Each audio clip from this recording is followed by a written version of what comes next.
In 1920, only 5,000 Amish called North America home. Today, that number has exploded past 400,000, with projections topping 1 million by mid-century. While most Christians see it as a blessing, the Amish took Genesis 1:28 as a command: "Be fruitful and multiply." This single, literal reading has triggered one of history's fastest population surges in the modern West. How did a biblical promise, applied without compromise, ignite a demographic revolution, and what does it mean for the future of rural America? The answer challenges everything you think you know about faith, family, and power. Every decade, the numbers multiply with a precision that leaves demographers shaking their heads.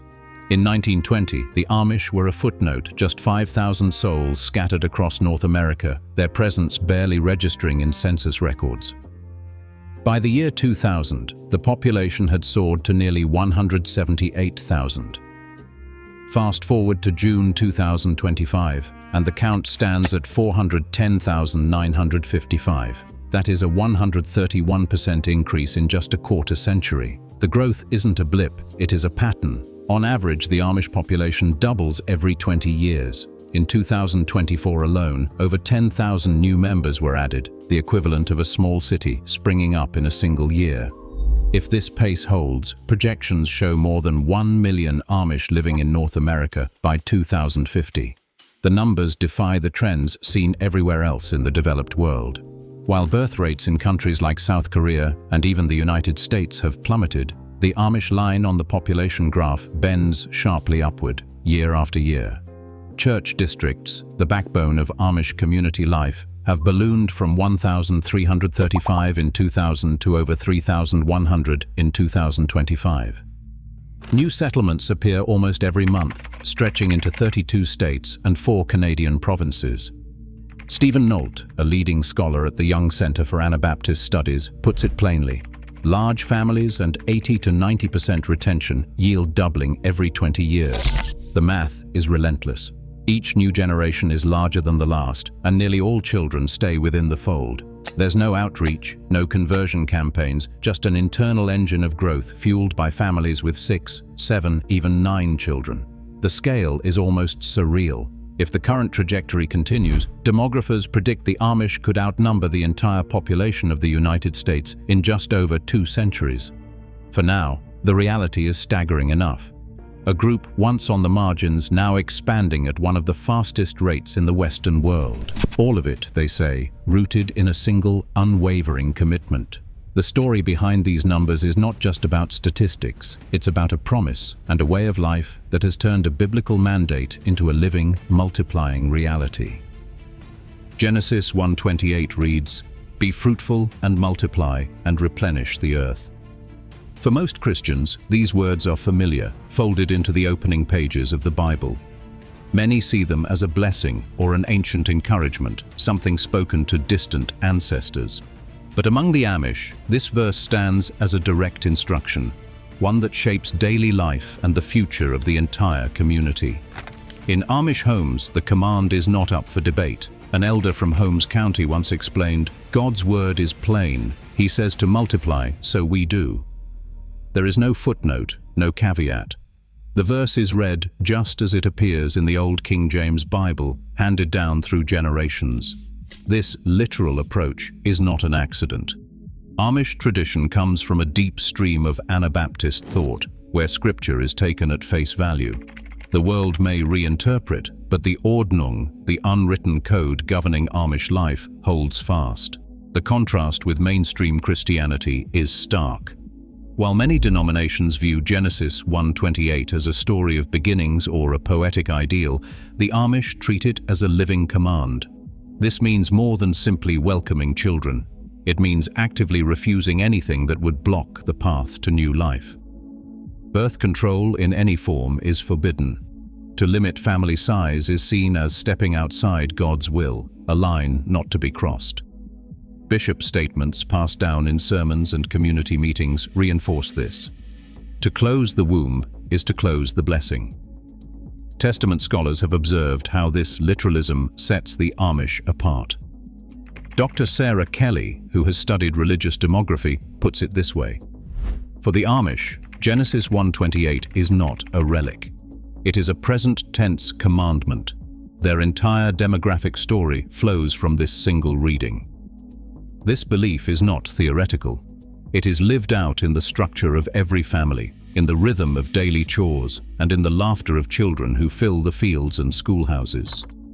The numbers that astonish outsiders are, for the Amish, the natural result of obedience.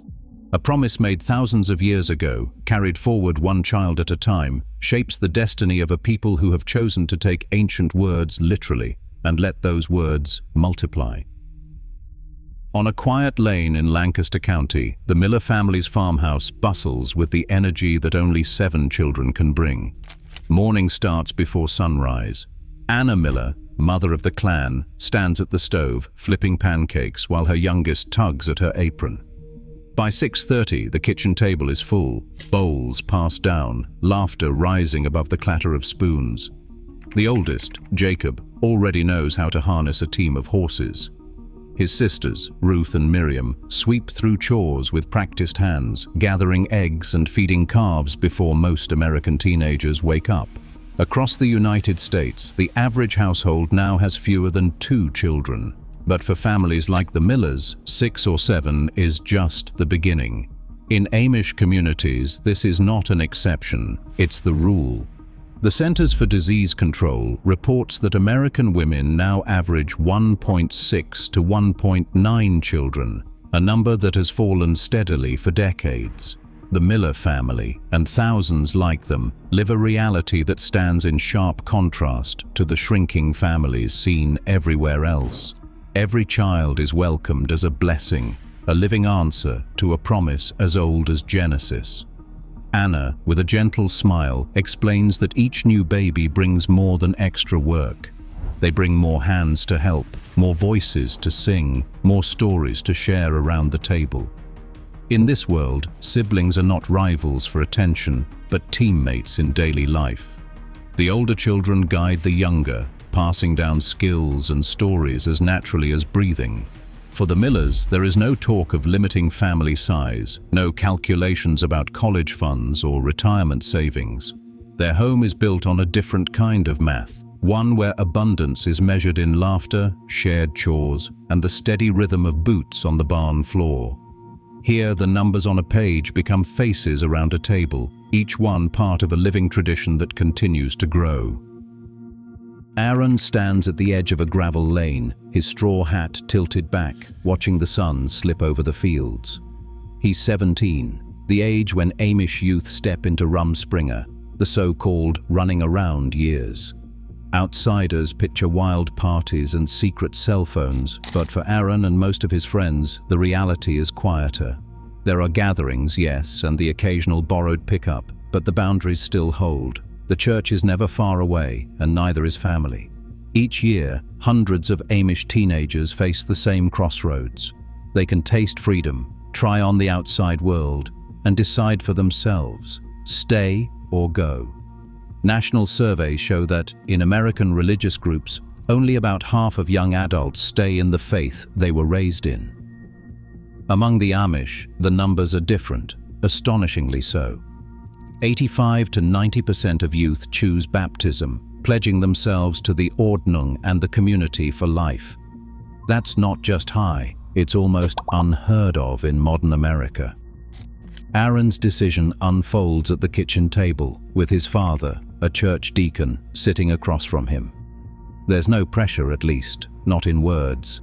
The weight comes from somewhere deeper, the pull of shared work, the laughter of siblings, the knowledge that every neighbor's barn was raised by hands that will one day help him too.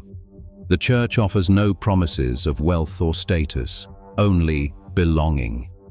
For Aaron and for most, that's enough. The media likes to paint Rumspringa as a wild rite of passage, but the statistics tell a different story. Most youth return. The bonds of kin and community are stronger than the lure of the outside world. This is the secret at the heart of Amish growth, not just large families, but the nearly unbreakable social glue that keeps those families together, generation after generation.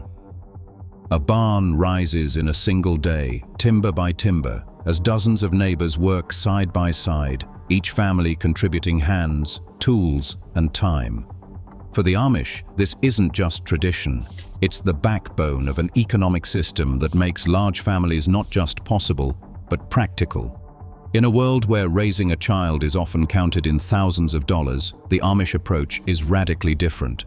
Children don't just add to the grocery bill, they add to the workforce, the household, and the community's strength. On a typical morning, boys and girls help milk cows, weed gardens, and gather eggs before breakfast. By age 8 or 9, many are trusted with serious chores. Their labor isn't just busy work, it's essential. Gardens stretch over 1/8 of an acre, producing enough potatoes and vegetables to feed a family through the winter. Chickens lay thousands of eggs a year, traded among neighbors or sold at market. Each child's contribution means less need for outside help, less money spent on food, and more resources kept within the community. But the real secret lies in mutual aid. When disaster strikes, a fire, an illness, a lost harvest, families don't face it alone. Informal funds, quietly managed by church leaders, cover medical bills and rebuild homes. Weekly contributions, often just a few dollars per household, add up to a safety net that rivals any insurance plan. Barn raisings, like the one in Holmes County last spring, bring together 50 or more volunteers.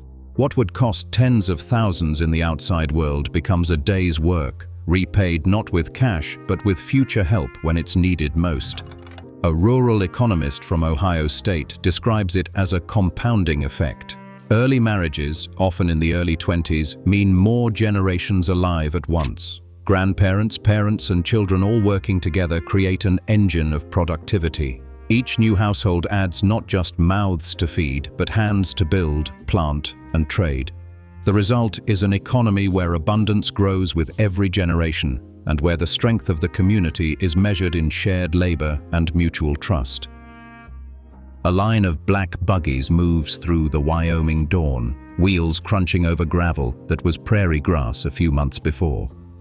The Yoder family, newcomers from Indiana, step onto land that costs a fraction of what their cousins pay in Pennsylvania. For the Amish, expansion has become a necessity. In the oldest settlements, Lancaster, Holmes County, Elkhart, farmland grows scarce and prices climb higher every year. One by one, families pack their wagons and head west, searching for space to build new homes and plant gardens large enough to feed a growing brood. 32 states now host Amish communities, from the rolling hills of Kentucky to the windy plains of South Dakota. 4 Canadian provinces, too, have welcomed new arrivals. Each settlement begins with a handful of families, a rented farmhouse, and a determination to turn unfamiliar soil into the foundation for generations to come. In 2025 alone, 9 new settlements have appeared: Wyoming, Tennessee, and even the forests of New Brunswick. The map of Amish America stretches wider every year, dotted with small towns where German dialect floats from porch swings and children race barefoot through fields. But this push for land isn't just about tradition. As farmland disappears, many Amish turn to woodworking or small shops, blending old skills with new trades. The Yoders open a furniture workshop, their oldest sons planing boards while the youngest gather eggs for breakfast. In each new place, the same story repeats: a family, a plot of land, and a promise that reaches back to the first command to be fruitful and multiply. Across the global, birth rates are falling at a pace that has left demographers sounding alarms. In South Korea, the average woman now has just 0.72 children, the lowest rate ever recorded in a developed nation. The United States, once known for its baby booms, now averages only 1.6 children per woman, well below the level needed to sustain the population. France, Germany, Japan, and Italy all report similar declines, with classrooms and playgrounds growing quieter each year. The trend is unmistakable. In much of the modern world, societies are aging, shrinking, and bracing for the economic and social consequences of fewer young people. Yet in the heart of rural America, the Amish are writing a completely different story. Dr. Emily Shu, a professor of demography, points out that the Amish fertility rate, 6 to 7 children per family, would be considered extraordinary in any era. But today, it is nearly unheard of outside sub-Saharan Africa. As Dr. Shu explains, the Amish are outliers, not just in the US, but globally. Their growth isn't just fast, it's off the charts. While governments from Singapore to Sweden pour billions into incentives for families to have more children, Amish communities grow naturally, generation after generation. Their numbers rise as the rest of the developed world faces demographic decline. This contrast is so stark that some researchers now use the Amish as a case study in what happens when a group holds fast to high fertility while everyone else moves in the opposite direction. The world is watching a demographic experiment play out in real time, and the results are impossible to ignore. In Holmes County, Ohio, Amish buggies outnumber squad cars and their businesses line the main road. Bakeries, sawmills, cabinet shops, each one powered by family labor. County planners now factor Amish growth into every new infrastructure plan. In 2000, Amish made up just over a third of Holmes County's population. Today, they approach half. That demographic weight is more than a curiosity. It is reshaping the local economy. Amish-owned businesses now employ thousands, not just their own, but neighbors as well. Tourism surges every summer, drawn by the promise of homemade pies and hand-built furniture. Property values rise as new families arrive, buying land and opening shops that rarely close or move away. Political scientist Janet Craybill points out that while Amish voting rates remain low, often under 30%, their numbers create a silent force. In counties where elections are won by a few hundred votes, even modest turnout can tip the balance. School boards, zoning commissions, and township meetings now see Amish interests at the table, from road maintenance to land use. Petitions against solar farms or new highways gather thousands of signatures, swaying decisions that ripple across rural regions. As their population doubles again, the Amish could become the deciding voice in dozens of counties across Pennsylvania, Ohio, and Indiana. Their strategy is not campaign rallies or lobbying, it is demographic momentum. By simply staying, growing, and holding to their way of life, they are quietly shifting the balance of rural power, one family at a time. While much of the developed world faces shrinking families and uncertain futures, the Amish quietly multiply, doubling each generation, reshaping rural America. Their literal faith drives exponential growth even as global birth rates collapse. In a changing world, demographic momentum is power. The question isn't who adapts fastest and who endures longest. What's your take on this demographic shift? Drop your thoughts below.